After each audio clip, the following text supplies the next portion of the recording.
sommes à Besançon. Lionel Estavoyer, conseiller du maire pour le patrimoine historique, a fait une découverte extraordinaire. Une adoration des mages de Claude Vignon. Je vous propose de le retrouver au Centre régional de restauration et de conservation des œuvres d'art à Vesoul.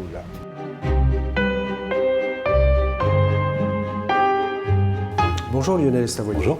Vous êtes le conseiller du maire de Besançon pour le patrimoine historique. Dans quelles circonstances est-ce que vous avez trouvé cette toile? C'est une découverte qui a été faite à l'occasion d'une grande campagne d'inventaire conduite par la ville de Besançon dans les églises qui sont sa propriété, et plus particulièrement à l'intérieur de l'église Notre-Dame de Besançon, où ce tableau était à l'abandon, puisqu'en fait c'est une toile qui était entreposée dans une sorte de galetas. Je me suis aperçu tout de suite que, notamment dans la partie centrale, on avait quelque chose d'intéressant, mais ce tableau était noir, c'est-à-dire qu'en fait, il s'agit d'une œuvre qui était réellement en perdition. Que représente ce tableau? Adoration des mages, grand sujet classique de ces peintres. Ça permet en particulier la mise en place de couleurs absolument chatoyantes, le travail aussi sur toutes ces zones où le blanc surgit et donne de l'éclat à l'œuvre, absolument conforme bien sûr à la scène qu'on a voulu représenter. Écoutez, félicitations. Je vais rejoindre la restauratrice qui a pris en charge cette toile.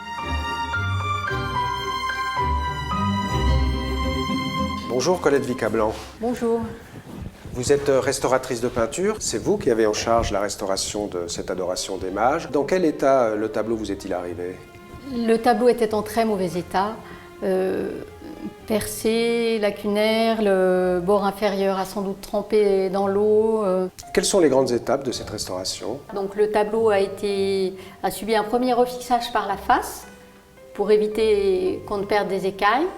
Puis il a été mis en extension sur ce bâti que vous voyez là pour permettre de travailler sur une toile tendue correctement et aussi pour pouvoir intervenir à l'arrière de la toile quand cela est nécessaire, qu'on observe l'œuvre en différentes lumières qui mettent bien en évidence les altérations et puis les sous-couches, voilà tout ce qu'on va pouvoir découvrir.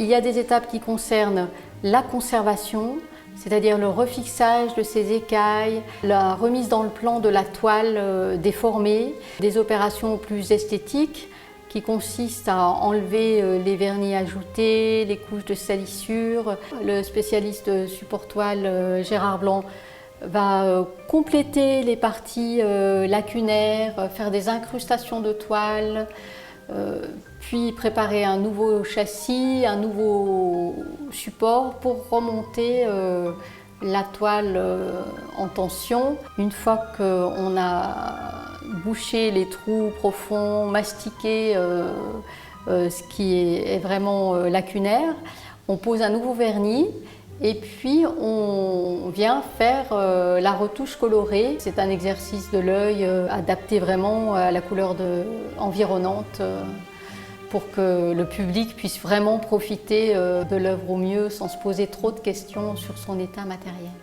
Merci, bon courage. Je vais retrouver le conservateur du Musée des Beaux-Arts et Archéologie de Besançon où la toile sera exposée.